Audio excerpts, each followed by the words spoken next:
Victoria Decides. Live election night coverage from 6 p.m. Eastern Daylight Time on the 6 News YouTube channel and our website, SIXNewsAU.com. Fiona Patten, welcome to 6 News. How are you? Very well, thank you, Leo. Great to have you here. So look, you've obviously been in Parliament for 2 terms, one elected as a Sex Party member, then, of course, with Reason, as you are with Reason now. In that time, of course, it's been a Labor government throughout that, and the upper house has changed, as I'm sure you're very aware. The amount of crossbenchers in the last term alone has just been massive. It's exceeded the opposition in the upper house. What have you been able to achieve in that time? And I don't know, just mean for Victoria as well, for your local area where obviously, you know, your fate will be decided come November 26. Look, that you're absolutely right, Leo. And, you know, remembering that I'm not a government member, I am an independent. But I think when I reflect back, I look at things like getting voluntary assisted dying up. And that was probably one of the first things that I did. And that was despite the Premier at the time saying we will never, ever do that. Safe access zones around abortion clinics. And this was particularly important to people in my electorate and up in East Melbourne, where there was some really vile protesting and harassment going on of people seeking abortions up there. In response to the community, as I prefer to call it, the overdose prevention unit in North Richmond, but also known as the supervised injecting room in North Richmond. These are things that have all impacted on my electorate. But I think being able to get legislation through on spent convictions, being able to get a portfolio and a parliamentary secretary appointment to ending loneliness, to seeing greater moves to separate church and state, to seeing legislation around extending out-of-home care support to 21, a range of issues to move the debate on things on cannabis use, on drug law reform in general, on medicinal cannabis, but also, as you know, I led the inquiry into the landmark case in homelessness and for the criminal justice system. Now, you know, at a much more local level, you know, it becomes about being able to assist people in getting funding for their local schools, to advocate for that, or their local football grounds, or different roads, or buses going east to west in my electorate. But there's a lot more to be done. In many areas, it's a very safe Labor seat in the north.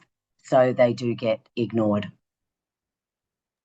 Yeah, and as you mentioned there, you know, abortion is an issue, and of course, I think it was thrown back into the spotlight with what happened over in the US regarding Roe v. Wade. We saw that recent ad from Reason targeting, a number of people there, including, of course, the DLP and Family First. We're trying to get back into politics here. Do you think this is an issue Victorian voters actually care about that much? Because again, while there obviously can be, as you mentioned there, you know, improvements in terms of safe abortion access, you know, we're not exactly at a situation like the US where we have a ruling that, you know, allows individual states to ban it. So is this an issue that would decide votes, would maybe swing votes towards you or other pro-choice candidates?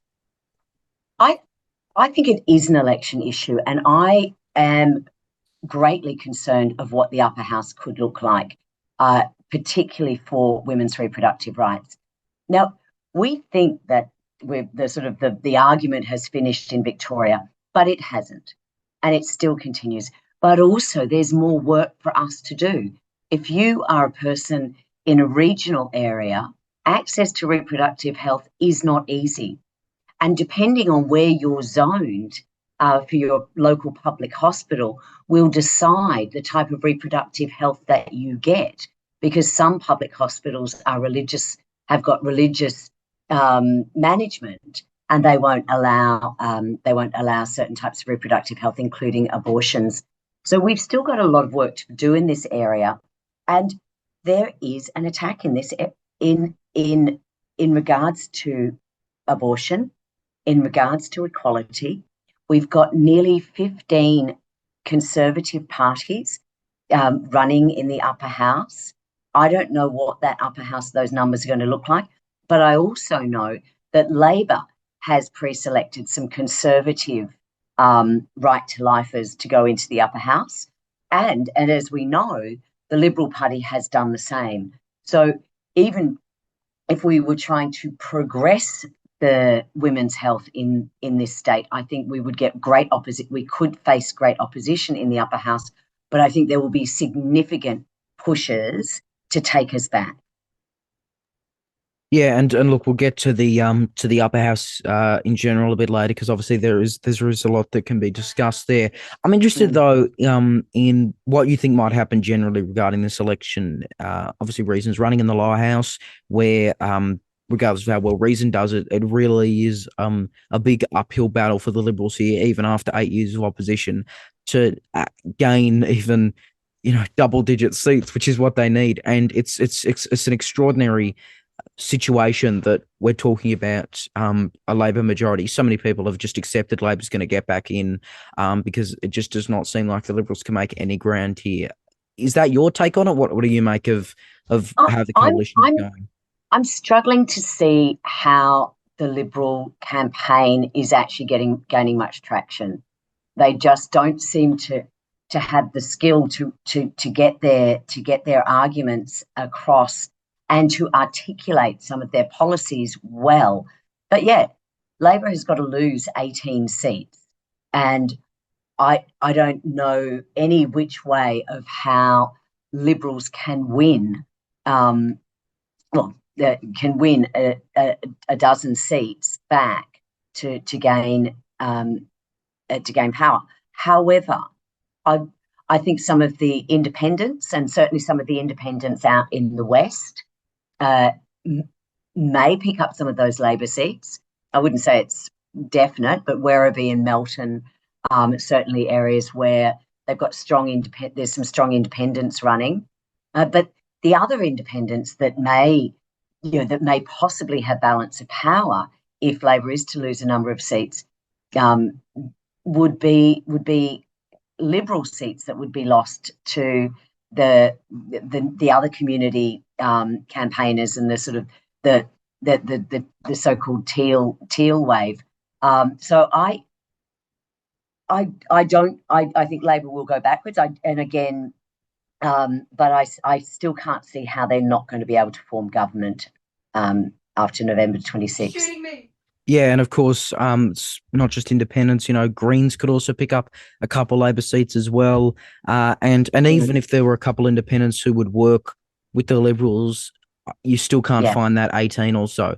It's a really tough situation there. What about yourself in terms of your own chances come this election? You, again, third term in Parliament in the upper house, which is, pretty impressive for an upper house crossbencher, given how much things like the change in our upper house here in Victoria. It's been a pretty wild few 8 years. So are you confident of your own re-election chances? Leo, I'm never confident. What I am confident in Northern Metro in my electorate is that Labor will win 2 seats. They'll go backwards, but they'll still get 2 quotas. The Libs will almost undoubtedly get one seat. The Greens will get 1 seat, and that 5th seat I may get re-elected, but it may also go to the DLP or to a Conservative party. And there's a lot more recognition out there of Reason and of myself, but it's always tricky, and it is tricky for a small party like Reason.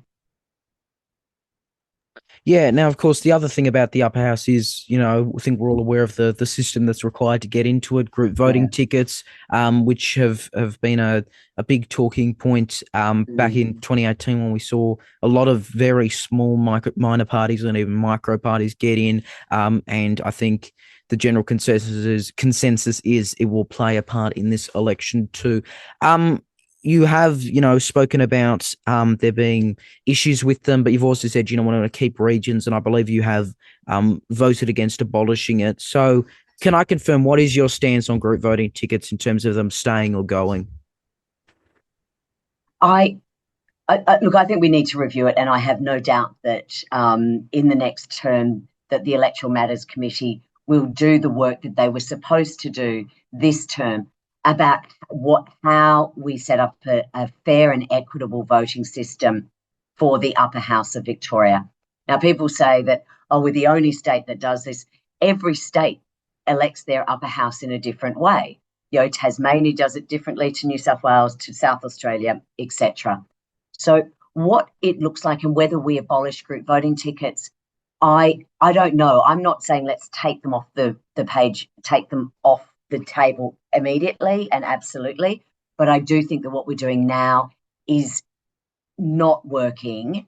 Someone was suggesting to me today that rather than having the party boxes at the top of the line, we actually flip it and put the party box at the bottom. And so encourage people to actually vote below the line.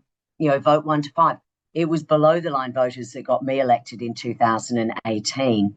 And when we look at what happened in 2018, and yes, some people got elected with very small votes.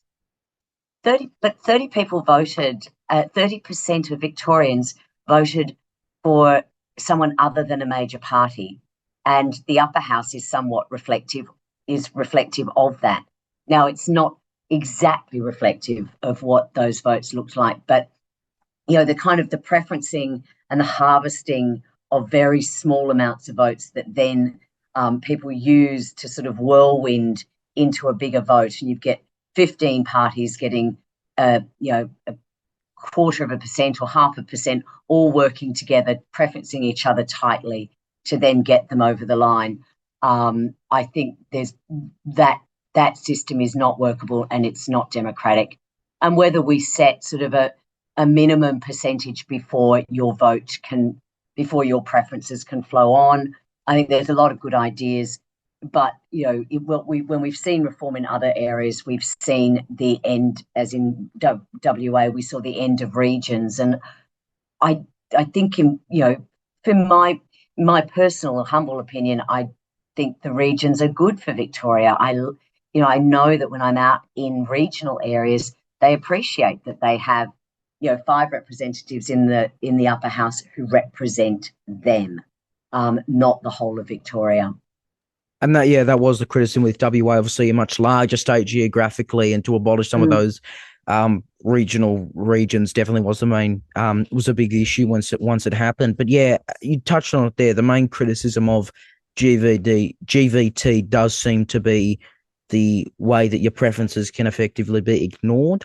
They can be replaced, and you have no say pretty much if you vote above the line. Of course, you have to publicise group voting tickets, but I don't think the average voter checks the VEC website for that, even if they're up at ballot stations and the like. Of course, when we talk about preference whispering, the name Glenn Drury is thrown up.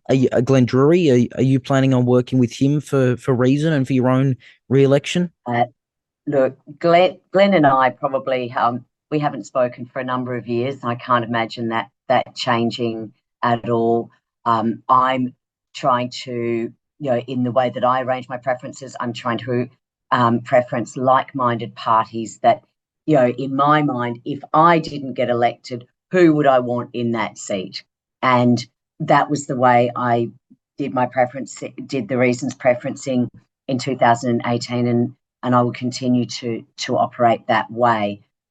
You have got to, as you know, with the GBT, I think there's going to be 23 parties running, all with at least 2 candidates. So you're going to have to give every one of those candidates a number.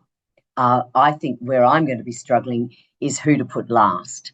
Now, I've been trying to get a commitment out of the Freedom Party that they will commit that we could do a preference swap, that we both put each other last.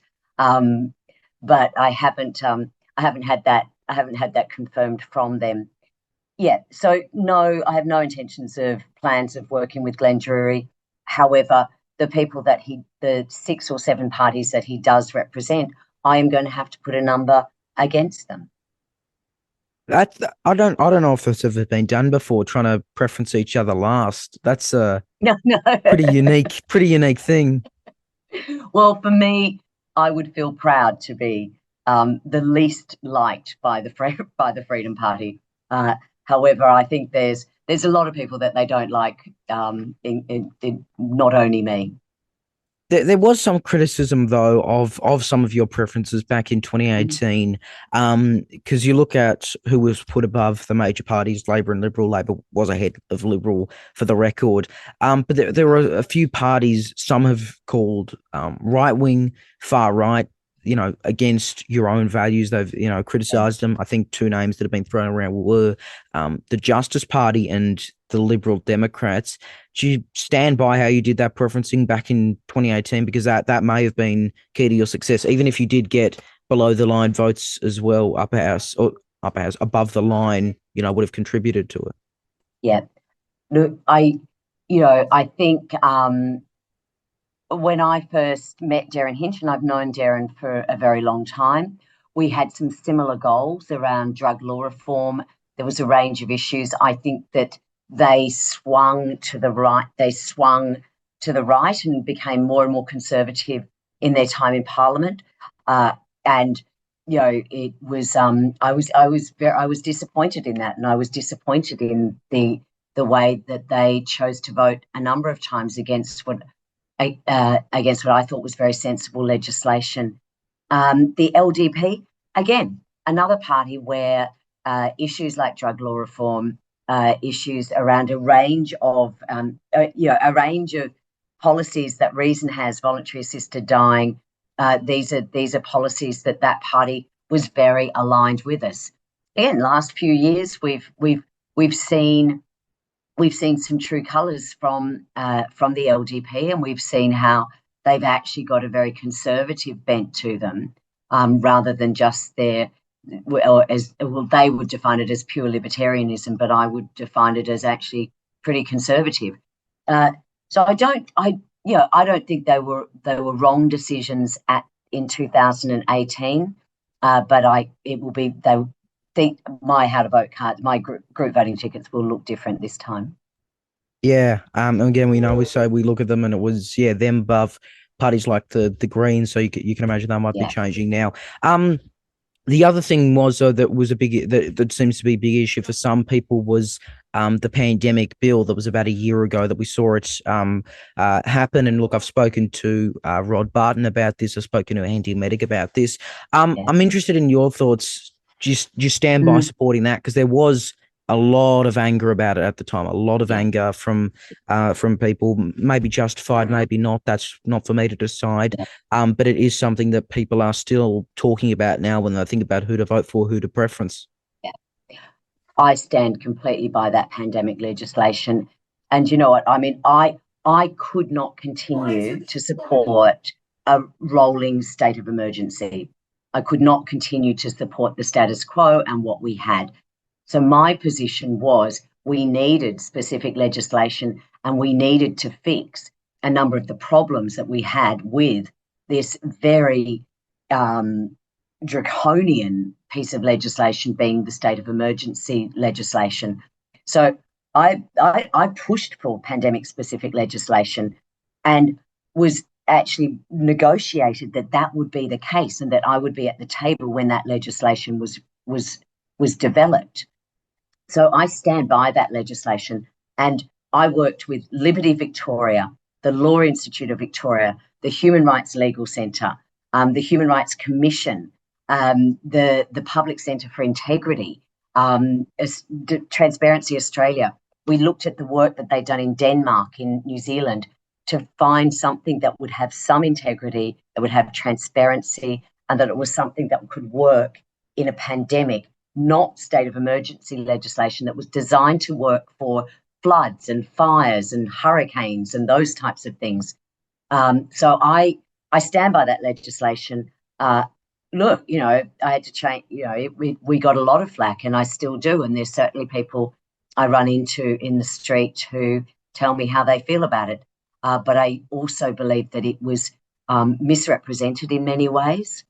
And I am still believe that it is some of the better legislation in Australia to deal with and manage global pandemics. And I asked this to Rod Barton and Andy Medic as well. Are you worried this might be an issue that costs you your seat? It's been interesting, Leo, and I have been concerned about that. But I've been out in street meets at supermarkets for the last few months. I've been on train stations for the last couple of months, and I would say for every one person who has come up to me and said something about that legislation, I've had 8 that have said the opposite.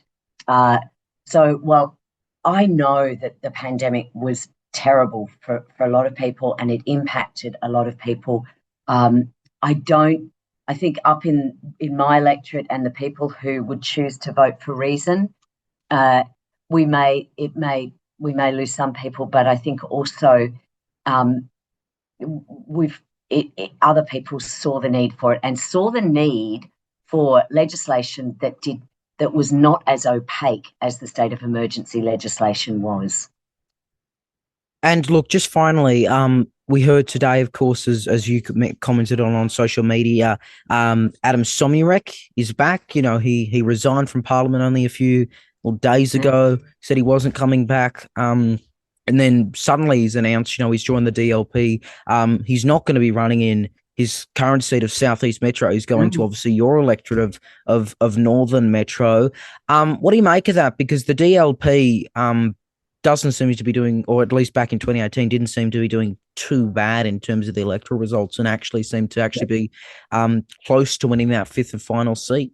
The DLP does very well when they pull to the left of Labor. So you see a significant change in the Democratic Labor Party's vote when they are placed on the ballot to the right of the Labor Party, and in 2018 they did pull to the left of the Labor Party, and if that happens again, we will see people mistakenly vote for them instead of for Labor. So yes, that could happen. I mean, it's really curious that Adem Somyurek would choose to come and visit Northern Metropolitan. I'm not sure he's been here very often, and to run up here. Obviously, they're doing some preference deals with other Conservative parties, and they think that there might be a run on for them up here if they can get enough small parties to preference them to get into that preference whirlwind. So, yeah, I found it very curious. Adem is from the Southeast. I'm not sure that he knows Northern Metropolitan terribly well. I haven't seen him out on the hustings, obviously, because he's only just announced this play. I look at, it's pretty cynical. It's pretty cynical. Here's a man that has been a lifelong member of another party, has represented the southeast of Melbourne for 15 years, and is now leaping to the Democratic Labor Party and leaping to a new electorate in Victoria. I don't think we can take it as anything other than a cynical move. Look, going to be a really interesting contest. Northern Metro, right across the upper house, right across the state in both houses. Yeah. But we will see how you go. We will see how Reason goes. But we really do appreciate your time, and of course, best of luck. Thanks, Leo.